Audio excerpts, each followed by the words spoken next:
What is the first thing that comes into your mind when you hear Edward's name? His golden blonde hair, his full metal arms and legs, his alchemy, or how short he is? Well, these are all part of Edward, but it does not fully describe him. Edward is much more than a shonen protagonist saving the world. Edward is a character with a strong moral compass who appreciates the value of life. To be honest, I was not very fond of Edward Elric when I first watched Fullmetal Alchemist. He was very loud, stubborn, and short. Compared to Alphonse's calmness and Roy Mustang's charm, Edward seemed very dull. But as I slowly dived deep into the story and rewatching Fullmetal Alchemist Brotherhood almost 6 or 7 times, I can proudly say he became my favorite character of all time.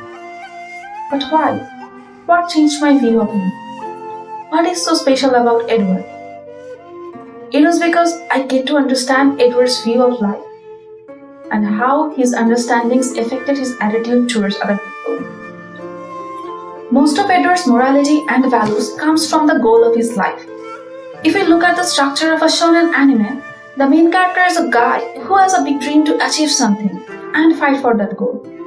For example, we see Naruto's dream of becoming a Hokage, or Goku's dream to get all the Dragon Balls. They want to be stronger, or achieve a power that will make them stronger and change their world. What was Edward's goal? He didn't want to be the best alchemist in Amistris, nor did he want to change the world. His goal was rather personal, restoring their lost bodies and redeem himself for his wrongdoing. Before I continue further, let me ask you a question. What is morality and how it develops? Morality is the concept of right or wrong. It is the degree to which someone considers something right or wrong. Psychologist Lawrence Kohlberg first invented the stages of moral development. He used pre-conventional, conventional, and post-conventional stages to explain the development of morality. A person goes through all the stages and their experience and views develop their ethical principle. Let's look at Edward's morality through the stages. We see him facing various moral dilemmas in the story. His approach towards these dilemmas gradually changed as the story progresses. What happens in the pre-conventional stage of moral development? At this point, the child's morality is very instrumental. Their view towards right or wrong depends on whether they are being punished or not. It eventually develops into a view when the child only considers something right if it benefits them. In the case of Edward, bringing back his mother from death was part of that view. It benefited him, and as a result, he assumed it was the right thing to do without thinking about its consequences. But at what cost? He lost almost everything: his arms, legs, and even his brother. The consequence of his selfishness caused him to suffer brutally, and he realized actions that only benefit him not necessarily are the right thing to do. His personal loss made Edward understand the significance of human life and its worth. In the conventional stage, the emphasis was put into being nice to others and follow the rules of the state. Rules are seen as being the same for everyone, and obeying rules by doing what one is supposed to do is seen as valuable and important. We see Edward joining the military for the sake of finding the Philosopher's Stone.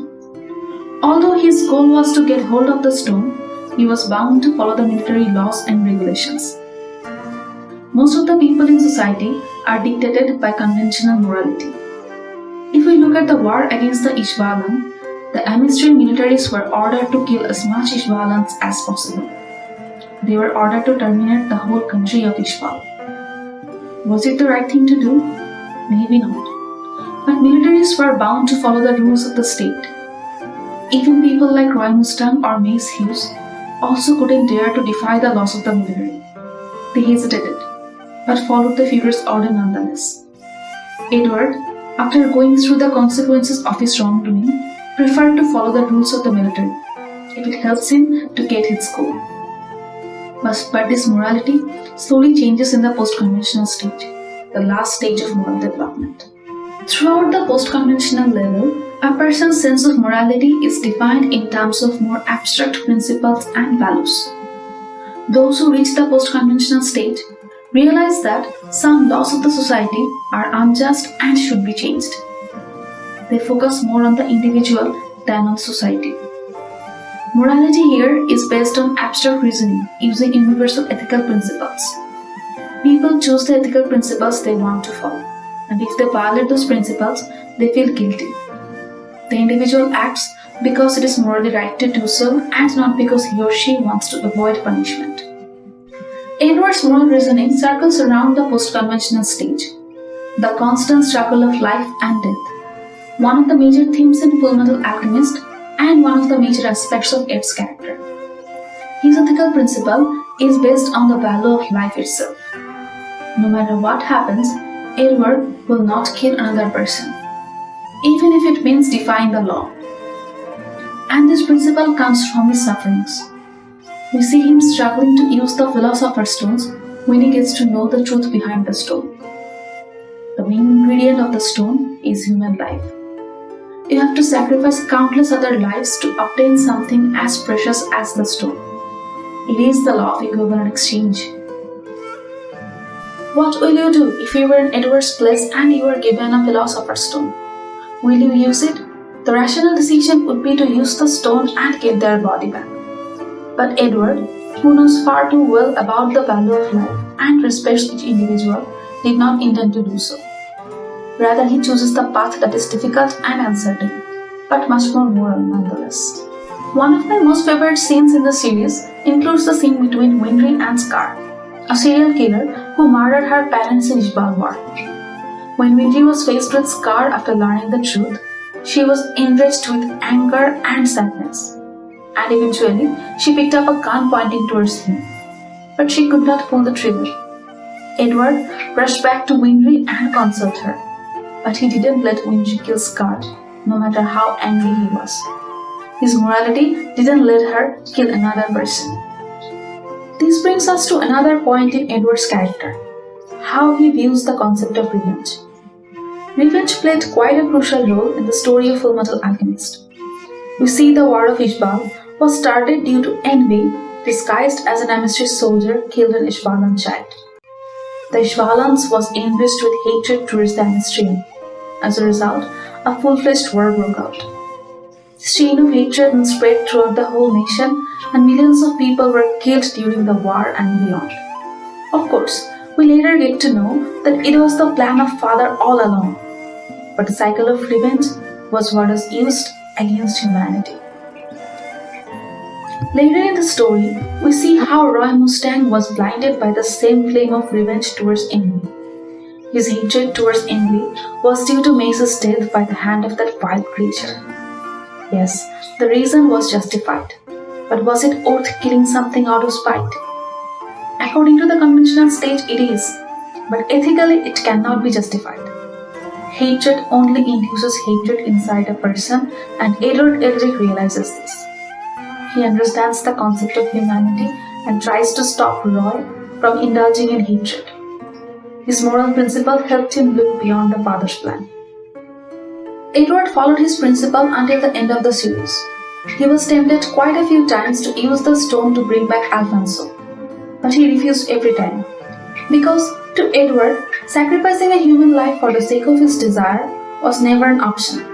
Rather, he chooses to sacrifice his portal of truth, his ultimate knowledge, knowing very well without it he would not be able to perform any alchemy. This stance towards not using the stone for his desire is what differentiates him from the father. Arakawa, in various interviews, said that the story of Fullmetal Alchemist is about emotion and purpose. Alchemy is equivalent to science.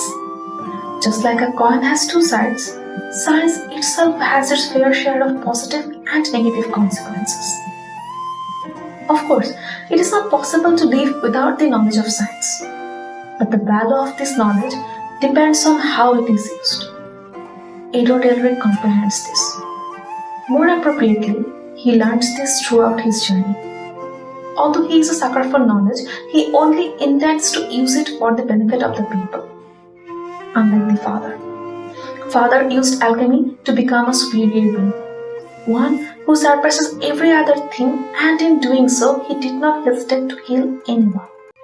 But Edward understands the value of life, and it makes him empathetic towards other people. All these characteristics make Edward a very human character.